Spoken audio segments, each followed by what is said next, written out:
We do not claim this man. So apparently this guy decided to burn a cross in Chicago, which we all know has historically been a very racist sign that the KKK used. And the more situations that arise like this, the worse it makes our community look. I just want to make it clear that most Asians know that this is terrible behavior. With this, I do want to remind people that Asians are not a monolith, and assuming that all Asians are racist is in itself racist and perpetuates the stereotype that we are all the same. And at the same time, I do think there have been enough instances for Asians to have to kind of be on the defense. The same way that white people or men sometimes have to be like, by the way, guys, I'm not that.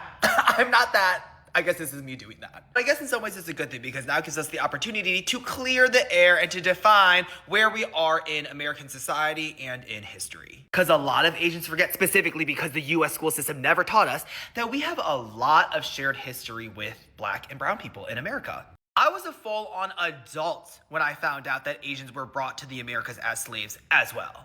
Like, I feel like a lot of people don't know that. Or maybe people do know that and I just exposed myself. But I certainly never learned that in elementary school, middle school, high school, etc. I had to learn by going out of my way to learn. So let's make this guy the exception and not the rule and condemn this kind of behavior. Hi guys, welcome back to the channel. My name is Christine and thank you so much for tuning in. So guys, before we get into today's story, I want you to understand why this matters, because this is bigger than one person, one city, or one incident.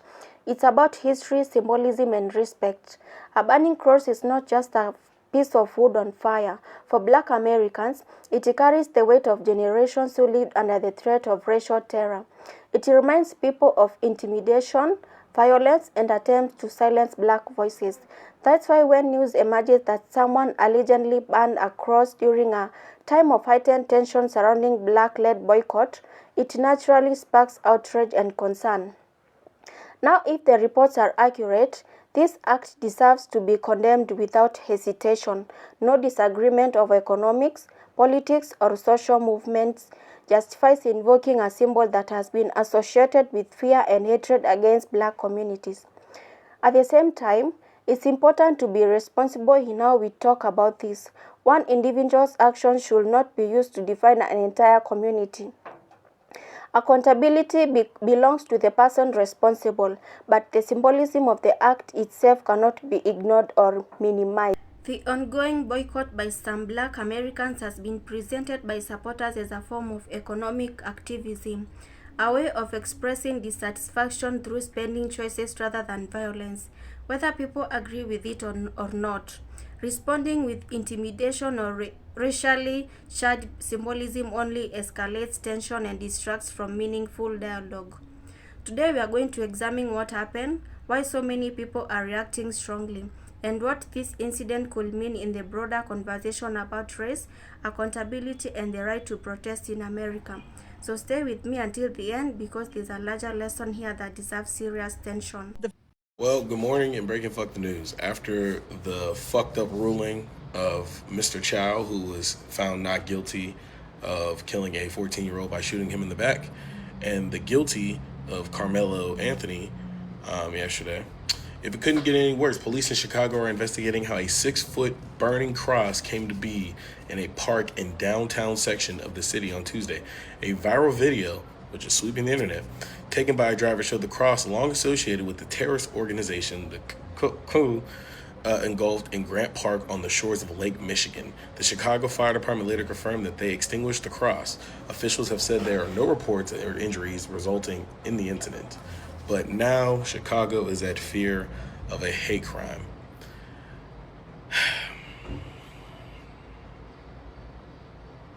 You know, I said this yesterday, I'm gonna say it again, Black people. No matter what you do, you say, this wasn't our fight, this isn't our fight, we're 2 years in. We're about to be 2 years in, right? Look at this week alone. Now they're burning crosses. Next, they'll be burning churches. Then they'll be attacking the kids on the street, which they do already, but worse. Then... Welcome back. As we wrap up, I think this story leaves us with an important question. How should people respond when they disagree with each other in a diverse society? If the allegations are true, burning a cross sends a message that reaches far beyond the individual who lit the fire. It touches generations of history and trauma that many Black families have carried for decades. That's why reactions are so emotional. Symbols matter because they carry memories, and memories shape communities. But there's another lesson here as well. If the goal of a boycott is to influence economic behavior, then the response should also remain within lawful and peaceful boundaries. Boycotts, counter-boycotts, public debate and open discussion are all legitimate parts of a free society. Resorting to intimidation or hateful symbolism undermines those principles and risks creating even deeper divisions. For Black Americans, this moment can also serve as a reminder of the resilience that has defined so much of Black history. Communities have faced intimidation before and still organized, voted, built businesses, educated future generations, and continued pushing for change. History shows that fear has not been the final chapter. It's equally important to avoid turning one person's actions into a judgment about an entire ethnic group. Collective blame only creates new cycles of resentment and misunderstanding. Justice is strongest when it focuses on individuals and evidence rather than stereotypes. What America needs more of is accountability, consistency, and mutual respect. If racism is wrong when directed at one group, it is wrong when directed at any group. If intimidation is unacceptable in one context, it should be unacceptable in every context. Those principles shouldn't change depending on who the victim or the perpetrator is. The conversations happening around race and economics today are difficult, but they are also opportunities to decide what kind of society people want to build. Will disagreements be settled through fear and provocation, or through dialogue and lawful action? Will history be repeated, or will its lessons be learned? So as you leave this video, think carefully about what this incident represents. It's only about a burning cross. It's about whether symbols of hate have any place in modern public life, and whether communities can pursue their goals without abandoning respect for one another's humanity. Share your thoughts respectively in the comments.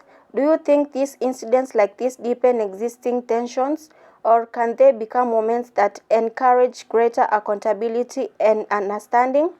However you see it, one thing is clear: history should never be forgotten, and it should never be used as a weapon against those who still carry its scars. So don't forget to share the video, like the video, and also subscribe for more.